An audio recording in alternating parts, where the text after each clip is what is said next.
Let's put a smile on that face and get into it now. A spoiler free movie review of Smile 2. I had a few questions going into this movie.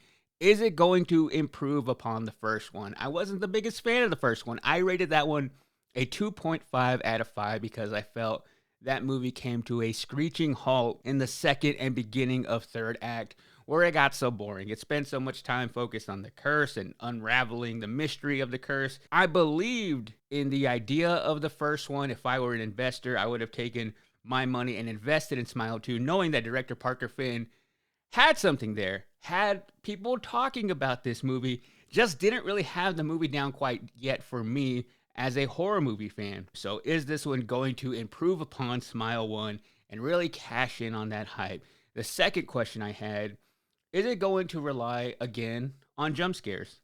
I find jump scares to be pretty cheap. When I think about my favorite moments in horror, it's never around a jump scare, and they do get me from time to time. You're in a theater, it's dark, big loud sound has an impact on you.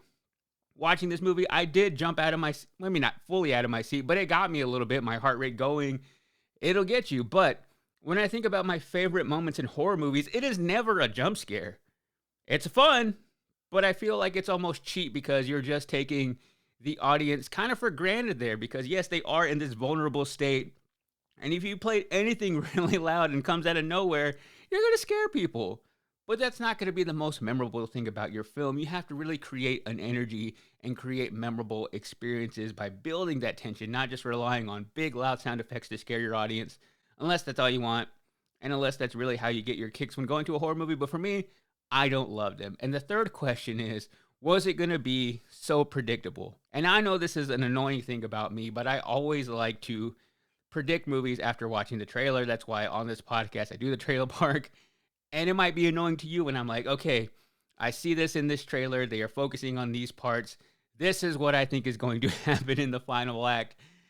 And I don't like that because I feel, especially in horror, I want things to come out of nowhere. And when I can pick apart everything that is going to happen, it's just not that enjoyable to me. I feel like you could be a little bit more imaginative, but I get why they do it. They're trying to appeal to a mass audience. So those are my three questions going into this film.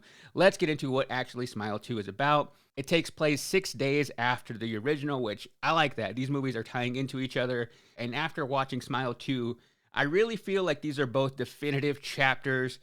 They are still inside the same world, but they have an entirely different feeling. And I think that is something Smile 2 really benefited from because the entire tone of this movie changed. This one centers around a pop star named Sky Riley, played by Naomi Scott, who did a fantastic job.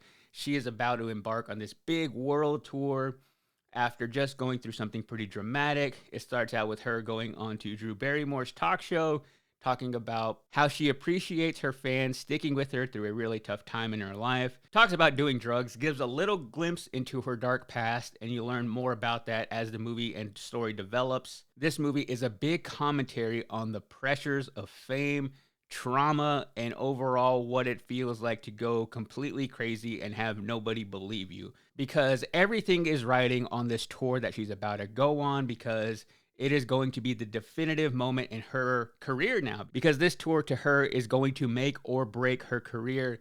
But she has a lot of things to get through in order to make it happen. One of those being a big injury that she is dealing with that is causing her a lot of pain and not being able to perform the way she wants to. So she goes to a drug dealer's house to get some pain medication.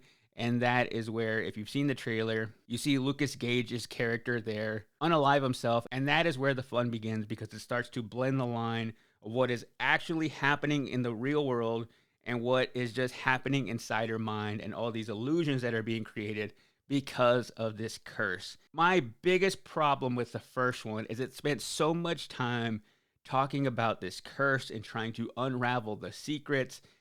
And Smile really tried to be a much more sinister movie than it was.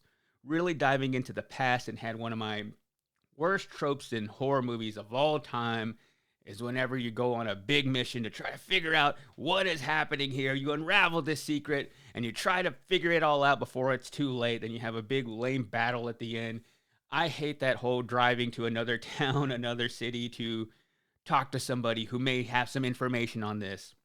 And what Smile 2 did was take all that out of the movie, out of the plot line, and focus more on Sky Riley and how the curse is affecting her.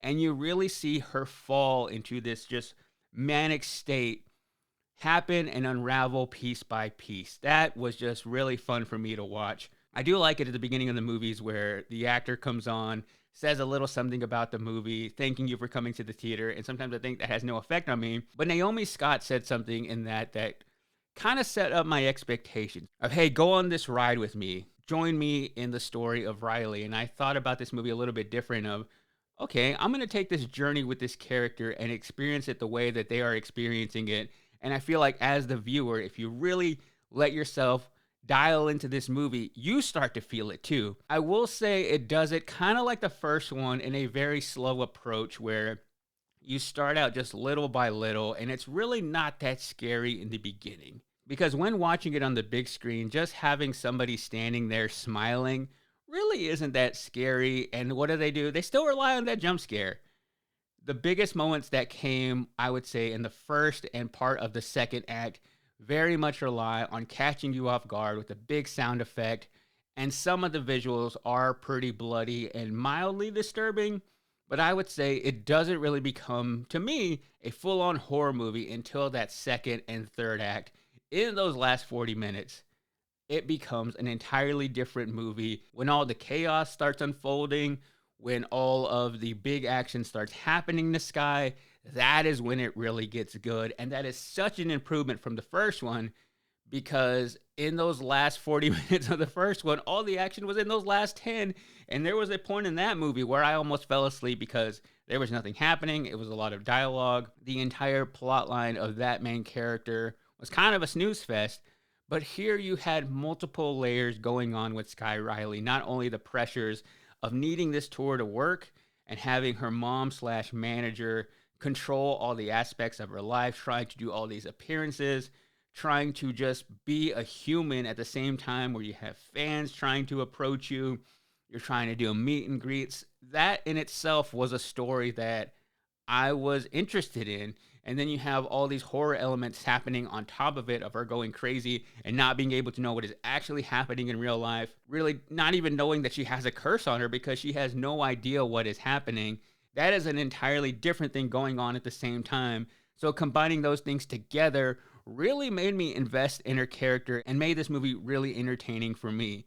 But was it predictable? Yeah, it was predictable. Hate to say, but I probably predicted everything that was going to happen in this movie. But even though it was predictable, it was still enjoyable. I knew what was coming. I felt it. I could see it in the writing, just because I feel like this movie didn't really take a whole lot of risk.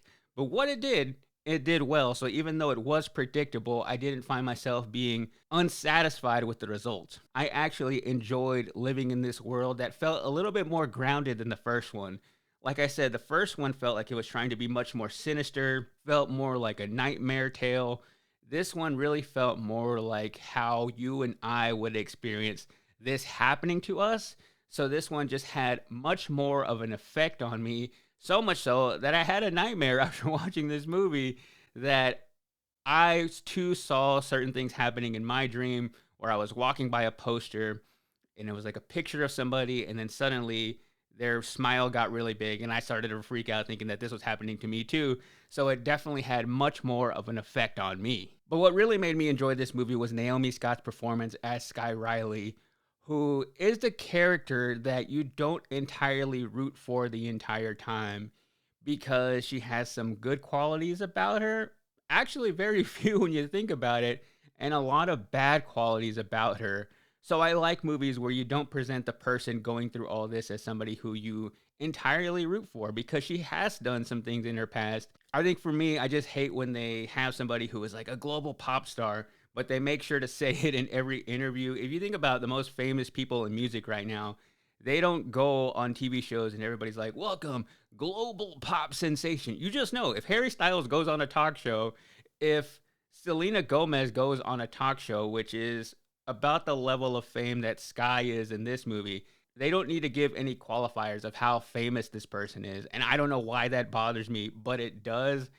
And how they put so much emphasis on this world tour, like everybody is talking about it. That really doesn't happen now unless you're Taylor Swift going on the Eras tour. Nobody is talking about a world tour. Like, there's so much pressure. But as an artist, I think they feel this pressure. When they put tickets on sale, when they go out in these cities, this is their entire world. They do feel that. So I think it did portray that of how, to you and I, we see a concert go on sale and we think, do we want to go see that? Do we want to pay that amount of money? And that is just something we think about in our week.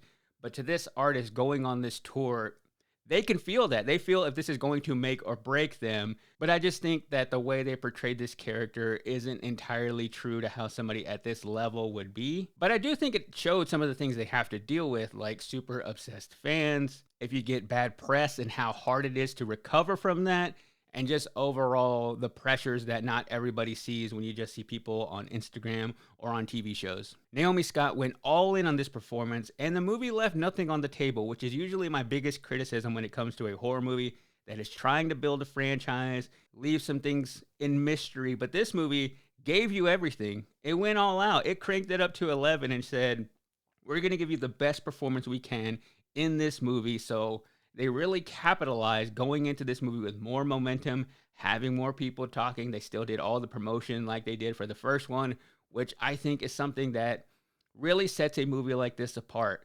because there are other good horror movies that have come out this year. I don't think this one is the best one, but it's probably the one that is stuck in more people's minds because of that promotion. And that's what you have to do. Really, when it comes down to having a successful horror movie right now, it's all in the promotion. How can you get people talking? Look at what Terrifier 3 did. They put all that press out themselves of saying people were walking out of the theater vomiting. There was nobody vomiting. That's all marketing, and it went on to beat Joker 2. I think in order to succeed and set yourself apart, you have to do things like Smile is doing, create that aura, not just around the stars of this movie or even the characters. It's just around the idea of it, because you have that image in your mind of somebody smiling.